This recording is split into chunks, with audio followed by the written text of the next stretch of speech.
Let's check all the wires, see how everything's plugged in. Things look different tonight. It's a new night, time for new stuff. And we're going to see how all of this goes because this is a totally new setup. I wonder if I can actually adjust. Do I have the power on this camera? No, I don't think so. Nope, doesn't seem like it. So yeah, everything's different now. So yeah, it is time for another anime live stream, and this is, as you can see, a totally new setup. See if I can get the audio and everything all working the way I want to. Because this is a new camera that I'm trying out. It's a somewhat higher quality camera than the other ones I've had before, but that means different white balance, different colors, and all that kind of good stuff. So, still trying to figure all that out. But we will get it all working and make it all nice and happy. So just trying this out, and I'm very orange, pink tonight. That is just kind of the nature of things, but that's okay. We can live with that. Let's try pulling this out. Yeah, I may have to sit back a little bit from the normal stuff, and I'm kind of in an odd spot. But tonight we will talk about anime and manga and such, as we always do, or pretty much always do. Actually, just got finished watching a video about YouTube, the YouTube AI algorithm, and DeepMind, and about how interesting it is that they feed so much YouTube data to that algorithm, and that in a real sense, and this is, I say in a real sense, the primary value of YouTube to Google is as data for DeepMind. That it can say, okay, DeepMind, I want you to figure out what makes men look different from women, and it feeds it a whole bunch of data about, here are a bunch of male YouTubers, here are a bunch of female YouTubers, and it just figures out the differences. And so there's all sorts of stuff it can do on all of this. And it's one of the reasons why, arguably, the users are not happy with YouTube. Content creators aren't happy with YouTube. Advertisers aren't particularly happy with YouTube. It does not make Google money, but it's a fantastic data set for its AI. And so we are very much feeding that AI with data that helps it understand things and do some slightly scary stuff. And when I say scary, to be clear, I just mean, who knows where that's going. I don't mean that in the sense of, doom and gloom. I just mean, anything that new and untested and potentially dangerous is scary. Could be great, could be not so much. It's got me thinking a lot about some of these anime and manga stories that really dive into this. Ghost in the Shell being the most obvious example, where this is the story of,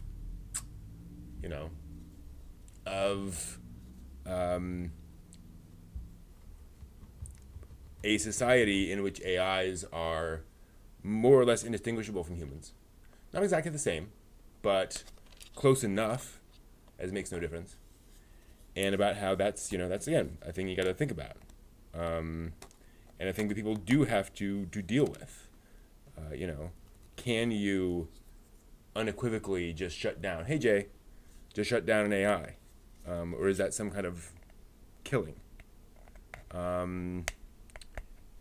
It opens up all sorts of interesting moral questions when these things get complicated enough. And one of the things I like about anime and manga is that they are willing to explore those topics of non-human consciousnesses, right?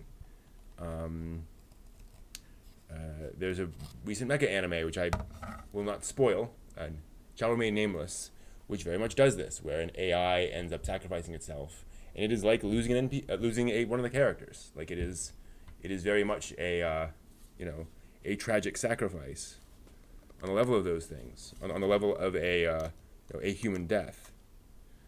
And it's important that we have those things, because we are going to face those sort of questions sooner or later about the stuff out there and what what they are and what that means, and all that.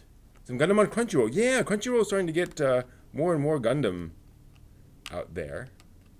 Gundam also a good example of a franchise that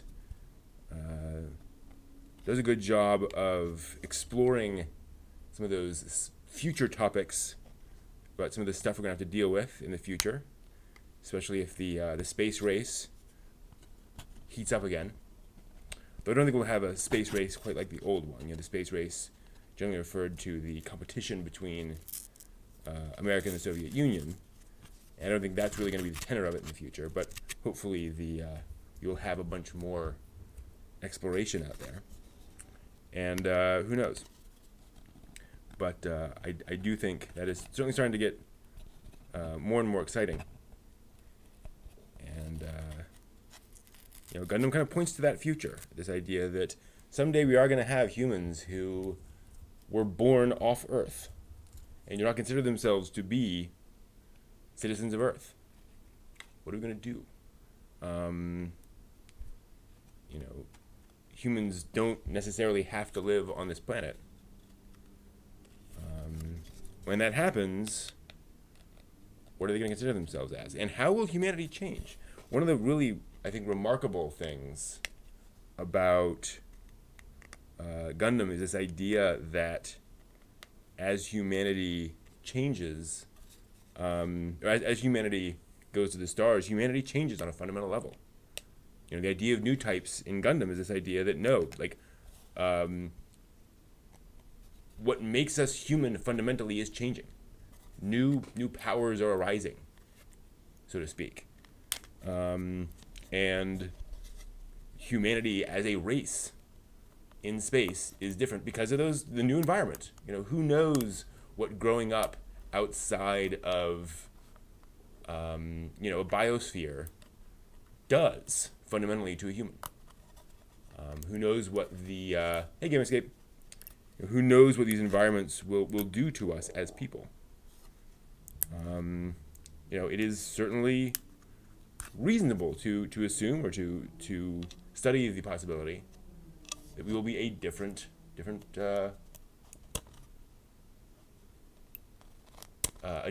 species, essentially, when we become space noids or new types, as Gundam explores. Toshio Okada, one of the founders of Gainax, famously believes that otaku themselves are a form of new type. That we have powers beyond that of the ordinary human, because we can look at a piece of animation and identify who drew it. We can look at a few frames of animation and identify who drew it. Not who the character, they could be copying that character design exactly, but just in how the characters move, we can identify those things. We store massive amounts of information in our heads about incredibly trivial things, and it's something that most people can't do. We are not typical in a lot of ways. Something I like to celebrate here at Geek Archaeology is this idea that otaku at their best are remarkable people. Because we care about this stuff, we learn about this stuff, we go deeper, and it's something that I think we can celebrate. So my question to you is, what are the anime that you celebrate, that you love, and that you think, if more people saw it, would make the world a better place? Right? Like what are those shows? What are those movies that you think are should be required viewing in like every high school in your country? What should be required reading to improve the world? I think there's a lot of stuff out there. I think Nausicaa: The Valley of Wind, the manga particularly, is just such a complex meditation on what environmentalism is. on what stewardship of nature is, on how humanity approaches things, on both celebrating humanity but also exploring and probing its downfalls. It's truly a remarkable work. Hey, Gene.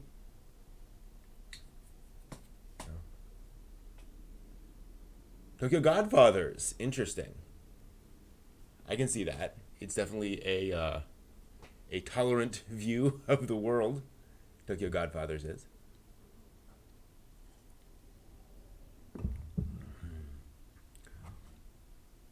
I think Osamu Tezuka's Phoenix does a remarkable job of looking at humanity from many different angles, and basically saying, humanity is often amazing and terrible at the same time. It's complicated, right? Humanity is complicated, and it can just be a really, really wonderful exploration of that experience of people and how people cope, and the question of just sort of good and evil. Like, are people good? Are they evil? What drives people to their actions? I think is something that's worth exploring in a really interesting way. Obviously, Barefoot Gen, I think would benefit a lot of people. Kamikaze Girl, cool. Not seen that, to be honest. But yeah, I mean, there's just, gosh, obviously Serial Experiments Lain was revelatory to me because it really made me think about technology and our relationship to technology in a way that neither rejected technology nor welcomed it with utopian visions, but said, technology can be great, and it can also be alienating, and we have to treat it respectfully, and do it right. It's really important. I just realized every week I mean to pull up the news ahead of time, and kind of have it sitting there, and every week I forget. So I should try to do something to not do that in future. Let me pull up this real quick. Again, probably something I say every week. Let's see if we can find anything particularly notable. Not seeing anything obvious in video game news, which is fine, but not really what I like to promote in this case. Because if you want video game news, let's be honest, there are plenty of places to get video game news. That is not a thing that people are having a difficult time finding.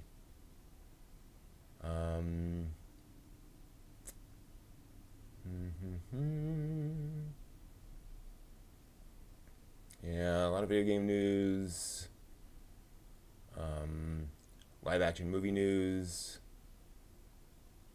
Yeah, not really seeing anything this week. Well, that's a relief in a way. Second season for the Quintessential Quintuplets. Good for them.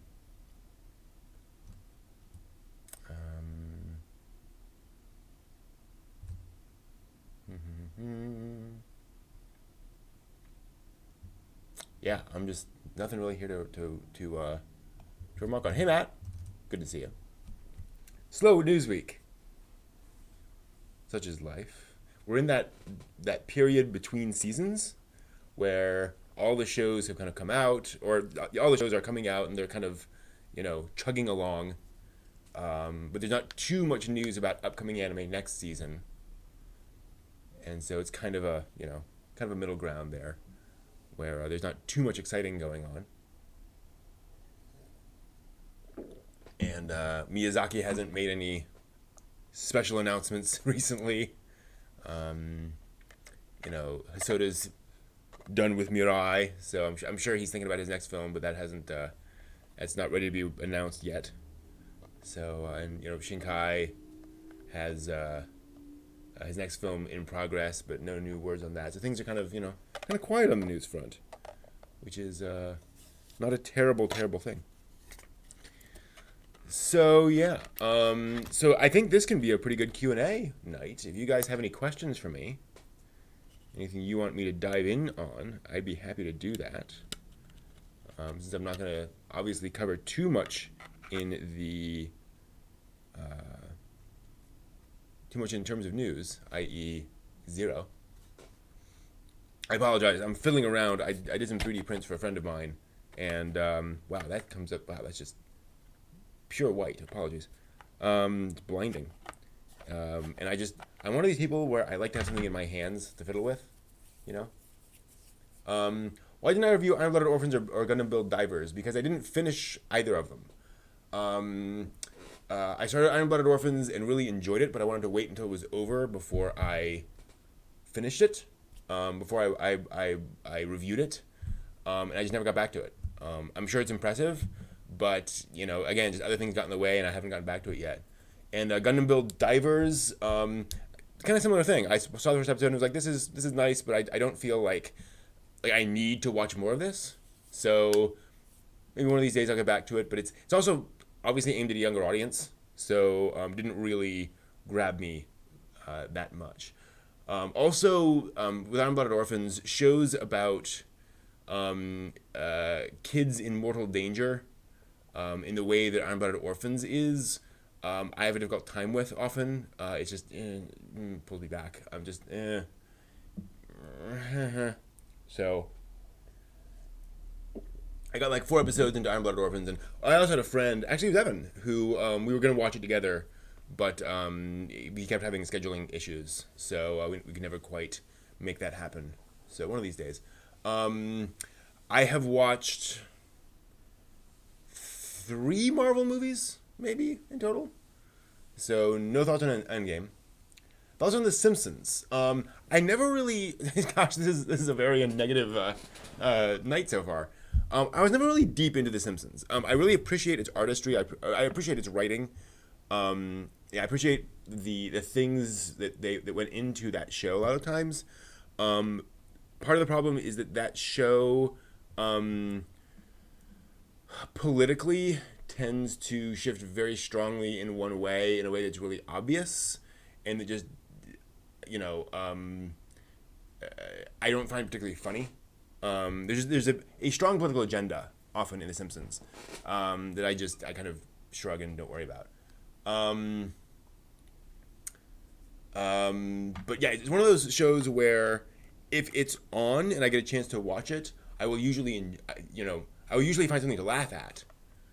But it is basically, especially post the first couple of seasons, it turned into, haha, the typical American family is dumb. The American dream is dead kind of stuff, which I just find kind of tiresome. And a kind of misunderstanding of that whole thing. Let's see here. So yeah, I think individual episodes of The Simpsons can be great. But anyway, people can become numb to more of the blood and adult content in anime. Absolutely. Psychology tells us very clearly that the more you expose people to a thing, then the more desensitized they become to that thing. So I think desensitization is absolutely a thing, and we see it a lot, and people just, shrug. I also think it is worth pointing out that that varies from person to person. So some people, can at 8 years old watch really gory stuff and it just doesn't affect them, and others that would freak them out. So it's not a universal thing. But I think absolutely if you've been watching it for a long time, it does become a thing that you become like, yeah, I'm just kind of used to it, which is not necessarily a good thing. I mean, I know certainly I have gotten a lot more used to adult content in anime, where they'll show, naked 14-year-old, and I just shrug. Whereas that was much more scandalous to me when I was getting into anime. Of course, I was younger too. What anime have I finished recently that I enjoyed? Eccentric Family season 2. The first season of Eccentric Family I thoroughly enjoyed. It had its kind of slow spots and rough spots, but overall I was like, okay, this was, and it certainly built up to a big ending. And season 2 got off to a slow start. It didn't really feel like it was going anywhere, but then started accelerating and built up to a really big, satisfying ending. So really appreciated that out of Eccentric Family. Just good stuff all around. I'm definitely keeping an eye on that director in the future. Did I finish Ergo Proxy? No, and I'm going to finish Ergo Proxy with the Anime Club once we come back from hiatus, because I was really interested in Ergo Proxy. At this point, I think we're 4 episodes in. It certainly doesn't feel particularly intellectually challenging in the way that people have explained it to me, which means I'm sure that comes later, right? I'm not dissing the show. It's just clearly there's kind of a slow burn getting into it. So I'm looking forward to those aspects. And it's kind of one of the reasons I'm pausing now, because I'm like, okay, good. I kind of want to be able to kind of sit down and consume a significant chunk at once and kind of really get a lot of those elements in large large amounts. Have I ever crossed an anime that made me think all the time? Lane, Boogie Pop Phantom are the go-tos. Ghost in the Shell. Once I got over the kind of apparent pretentiousness of Ghost in the Shell. Infinite Revias, quite a bit. Gundam, good chunk of the Gundam series made me think. Not so much Macross. I love Macross, but it's just much more of a space opera kind of show in pretty much every sense. Gasaraki, shows most folks have never heard of, but that's fine. Let's see. Other shows that made me think. Princess Mononoke. Yeah, Princess Mononoke is one of those shows where afterwards I was like, wow, there are so many different layers there. Nausicaa, as I mentioned before. Key the Metal Idol made me think. Interestingly, with Evangelion, and as you guys know, I watched like the first 8 episodes of Evangelion. And then, there was just so much controversy and so forth and so on. I didn't get back to it. But then I ended up watching the last 2 episodes, and I was just blown away by the artistry of that. So I thought a lot about animation as a medium after watching Instrumentality. How information is communicated through animation, through editing, through artwork, through what you show and don't show. It was really just mind-blowing. What anime were you looking forward to but most disappointed by? Wow. Probably Gundam Reconquista in G. Not because it's bad, but because it definitely throws you into a world that you don't get. And I think, kind of like with Turn A had a poor reputation when it came out, but people came around when they realized, oh, this is where he's going with it. I think Reconquista in G is slowly going in that direction, so one of these days I'll go back and finish out Reconquista. Because it's just a different show. What else? Not a lot. I usually don't go into anime with a lot of expectations. Eva, I was really impressed with until I found out where it was that it, a lot of the things I was hoping for it kind of didn't materialize. But that was me. I'm generally more pleasantly surprised than anything else with anime. The one we watched a while back, the romantic comedy one. What was the name of that?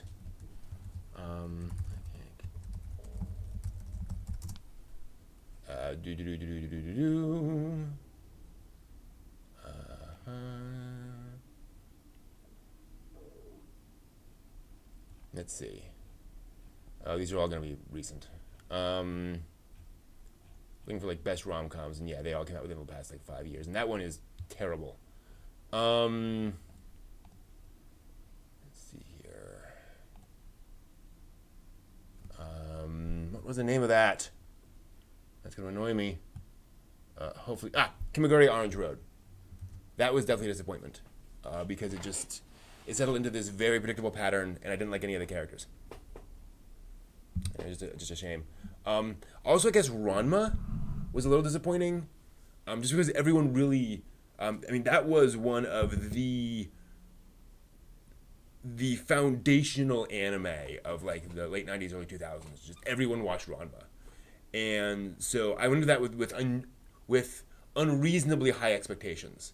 And what I got, I realized was a perfectly enjoyable, funny, goofy comedy. And I think it was one of those things where just people were so shocked at how different it was and the takes it took with characters and gender politics and all that kind of stuff that it just really worked strongly for a lot of people. But for me, it's one of those okay. Like I enjoy Ranma, but people were talking about it like it was the most perfect romantic comedy of all time, and I was like, it was fun.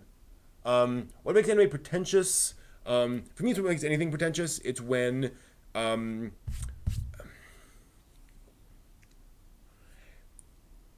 when symbolism and imagery are used in very direct and obvious ways, and the director kind of holds on those and kind of shoves them in your face as though you're supposed to be really impressed by, oh my gosh.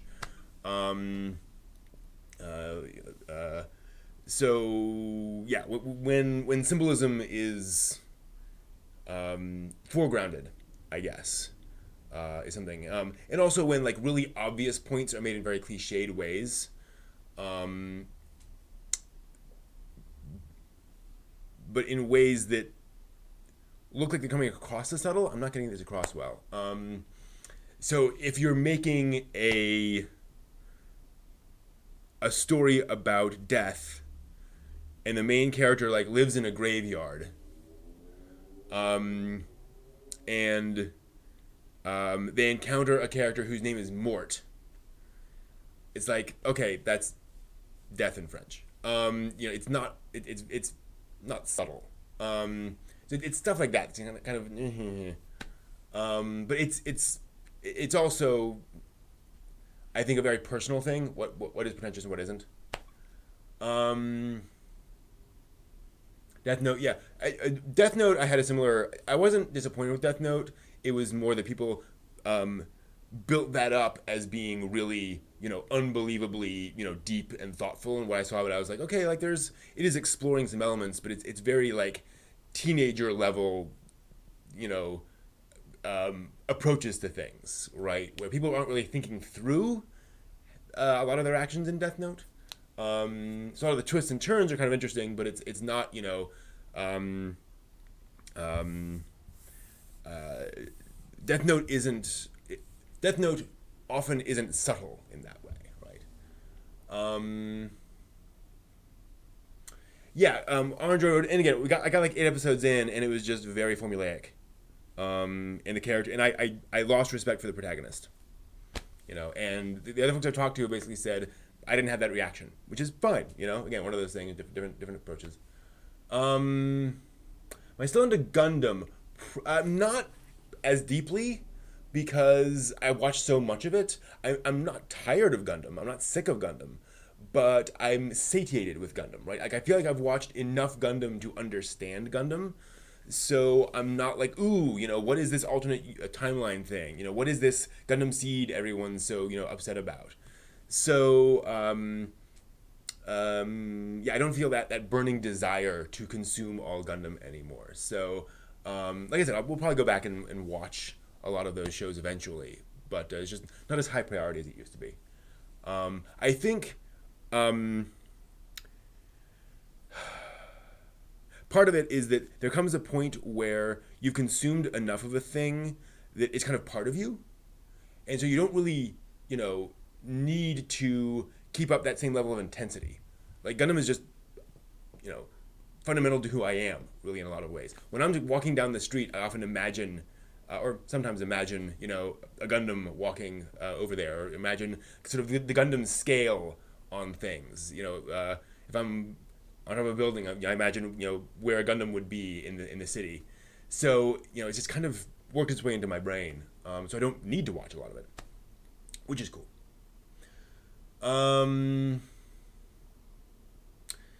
Yeah, exactly, Matt. The animation constraints, and they've long. And by the way, Ano has claimed that they didn't really have budget constraints the way people say they did. Like they always intended to make that final episode much more experimental in terms of its animation style.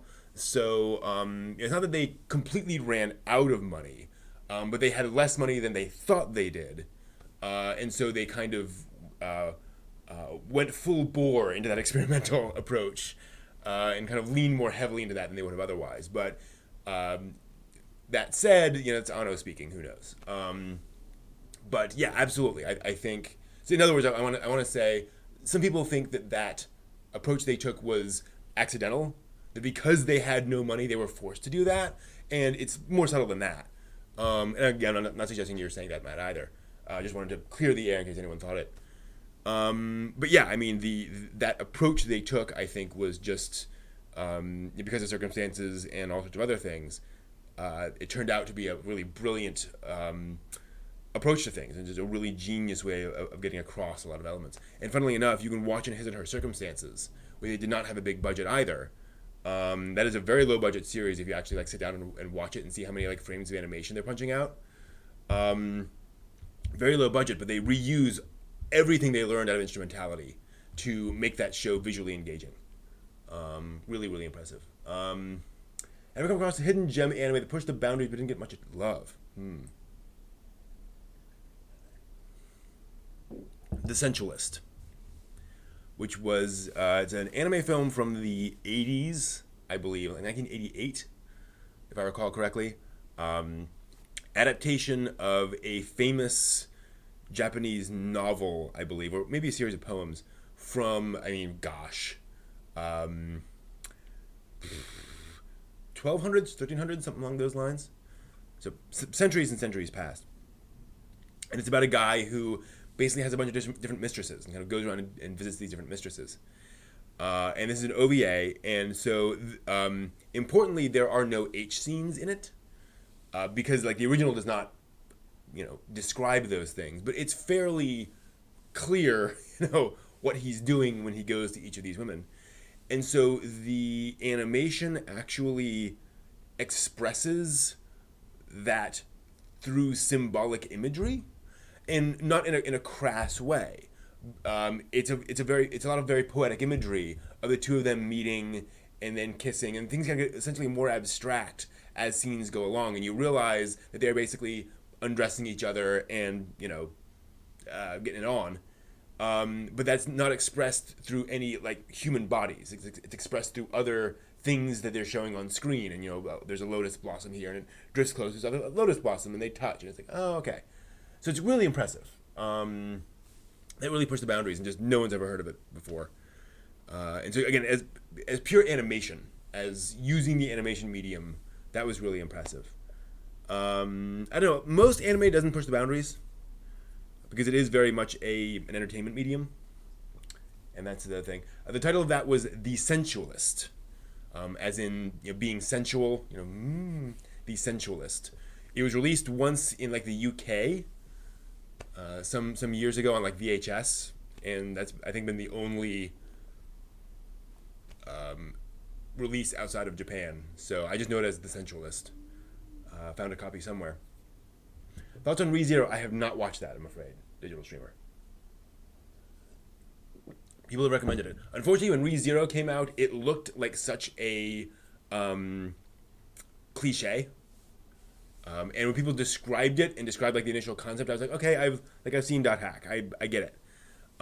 So it took a while for the descriptions of it and kind of the quality of it to kind of filter down to people's descriptions of it to me. It was kind of like, oh my gosh, they're trapped in it's online, and it's really, really good. I'm like, okay, well then. I have seen Big O, like not every single episode, but a good couple of episodes. That's an impressive show. Also, that's a really cool show. I love how much it is how much it references sort of classic like American golden age science fiction, both visually and in the writing. The fact that Dorothy is a callback to Asimov, I think is really cool. And again, the visual aesthetic, the original opening credits of the Big O is such a wonderful retro thing. Big O, Big O, Big O, Big down, down, down, down. It's just Gigantor all over again. It's fantastic. Sci-fi and cyberpunk stuff from the 80s. Nice. Yeah, there's a lot. There's a lot to consume there. So you have some time ahead of you. In fact, now that I've read some of the Silent Mobius manga, I might go back and watch the anime. Now that I realize it actually is cyberpunk and not like mysticism. I mean, mysticism too, like mystic cyberpunk. Really weird. So I think that might be kind of my jam in terms of storytelling. Silent Mobius. We shall see. I do fear that Silent Mobius the anime is going to be a little more fan service heavy. Batman America influenced a bit of the anime. That is likely. It was certainly a big hit internationally, and I'm sure folks were kind of looking at it. Then again, anime also came in. No, Mike, this is a new camera. I just bought this like 3 days ago. In fact, for Return of the Joker, the explosions in Return of the Joker are animated by the same guy who did the explosions in Akira. Because all that stuff was outsourced to like Korea and Japan. And he said, that guy, that he wanted the explosions in Return of the Joker, Batman Beyond Return of the Joker, to exceed the work he had done on Akira. So that was pretty cool. Pretty cool. But yeah, the camera settings on this, I like literally just plugged it in and did a few minutes of playing around with it. So the camera settings on this are still very much unoptimized, but just getting a feel for that. And I'll go back and try to tweak all that stuff. Maybe, hopefully, eventually.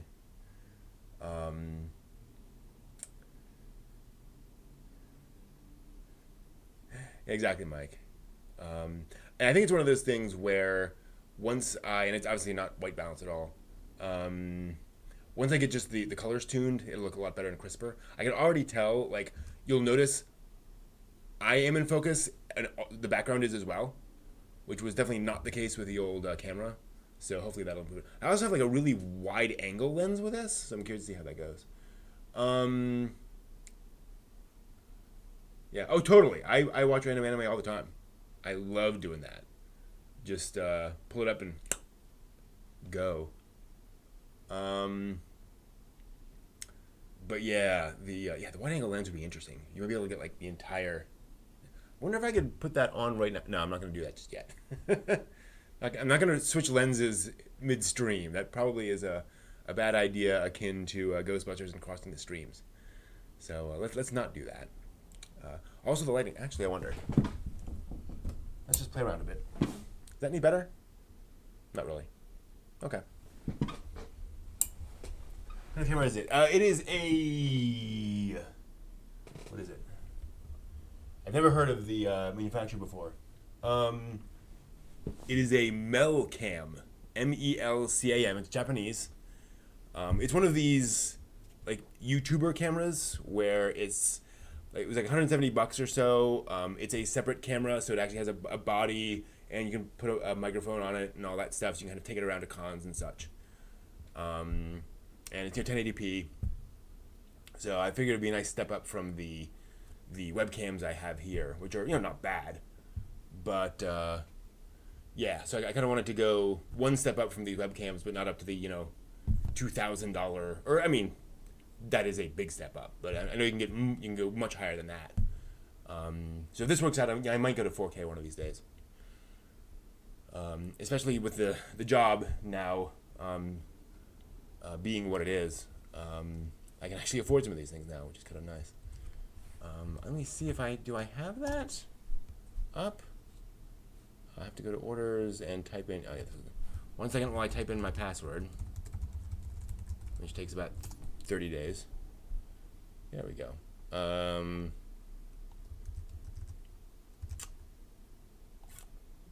Yeah, so I just dropped the link in the Discord if anyone's curious.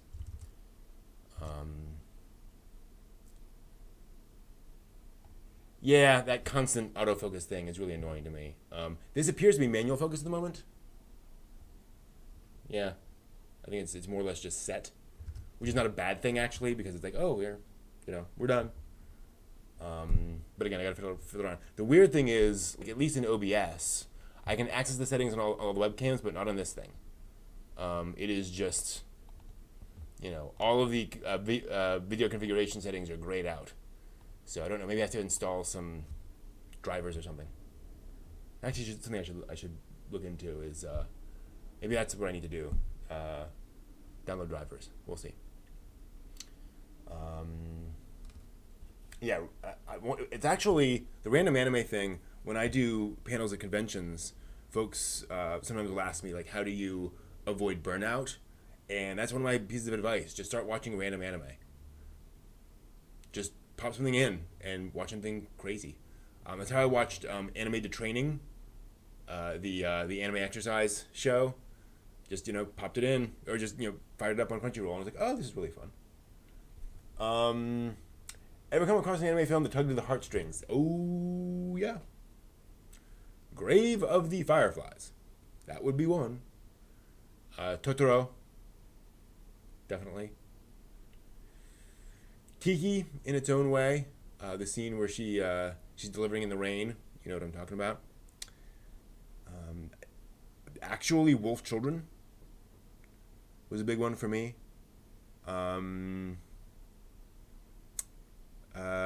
Yeah, a lot of Hosoda's films definitely tug at the heartstrings, but that one just hit me hard. Let's see what else.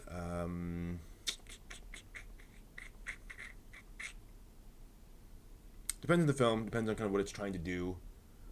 Come across. I mean, a lot of films affect me emotionally. Like I get very much invested in them, but they don't tug at my heartstrings the way that those things do. Where you watch something and you're like, oh, feel so much for those characters. Grave, definitely. Barefoot Gen, obviously. Partly because it is so much a film about an event, but also it turns out to be about the characters around the event and about having a very specific reaction to that event. It does not go where you think it's going to go, Barefoot Gen. And I just really appreciated that a lot. Tug at the heartstrings. I'm trying to think if Gundam ever really tugged at my heartstrings in that way. I mean, there's certainly moments in Gundam that really affected me strongly. Oh yeah, the Double Zeta Gundam, the scene with halfway through that scene. I'll be your sister, Judo. What else? Yeah, I'm sure there are. Spirited Away, definitely.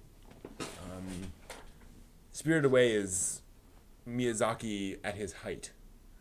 And while I always will think that Mononoke is his masterpiece, Spirited Away is definitely an incredibly well-constructed film that makes you appreciate kind of where Chihiro's coming from. Those sequences where she's just sitting there, on the deck, on the railing, just looking out after like a long day's work, just really got to me. Oh, interesting, Matt. I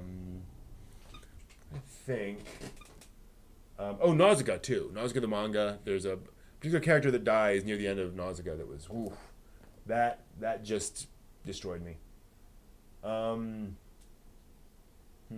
at the wall of manga. What do we got? It tugs at the heartstrings. I mean, Yotsubato, definitely. Yotsubato, just any day of the week. Very much a tug at your heartstrings kind of a storyline. Yeah, I think. Well, actually, so twice in the Haruhi franchise. This is gonna sound odd.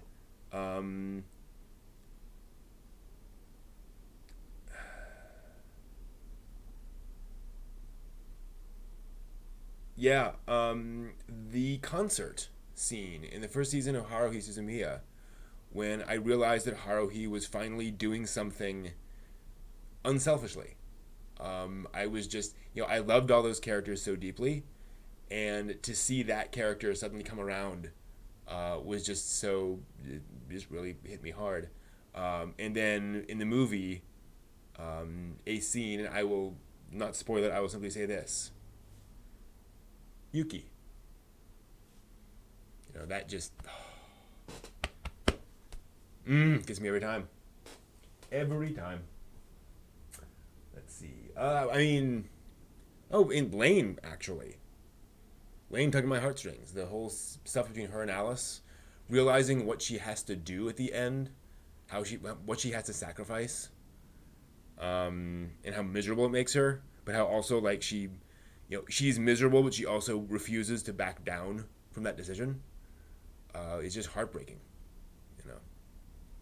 Absolutely, and it's weird because like you feel for Lane, but she's not a moe character in the classic sense. Um, but they definitely make you appreciate where she's coming from and make you feel for her. Moe generally doesn't really do that much for me in terms of that emotional connection. Um, you know, Mio and K-On! Is probably the girl in that show that I would want to date. But I don't, she doesn't tug at my heartstrings, right? None of those characters really do. And granted, K-On! Is meant to be, you know, candy. Yurikuma Arashi, that is a weird anime. That is definitely a weird anime. I love it. I love Lesbian Bear Storm. There are layers to it. There's stuff going on. But it's also just aggressively strange. And it's one of the more fun things about that show. Because it's just, yep, this is what it is. And not a show that you want to watch when your parents might walk into the room. Talk about a show that is aggressive in its representations of sensuality, if you will. Man, that is a weird show. One of these days I want to finish Utena. Speaking of shows that are weird, but also shows that are symbolic and intentional, and not pretentious. I guess Utena can be pretentious at times, but yeah. So much of preference or so much of what folks like and don't like is so personal. And that sounds obvious, but, what you're attracted to is so subjective. It's just fascinating to me that there are shows that I just turn me off, and other folks just adore, and I couldn't even tell you why it turns me off specifically, or why this one show I was kind of like, this is fine, but Well, this other one just, Yurikuma is a great example where I watched that entire show. There's a lot of anime that I should watch, but Yurikuma was, something I couldn't finish. I couldn't stop watching. A Sister's All You Need is another example of a show where I hadn't watched anime in a while, and then I watched the first episode of that on a Saturday, and marathon the entire thing. And it's not a particularly amazing show, but I was in the right mood, in the right time, and that was a show I just finished that day. And people are weird, People well, more accurately, our minds don't work the way we think our minds work.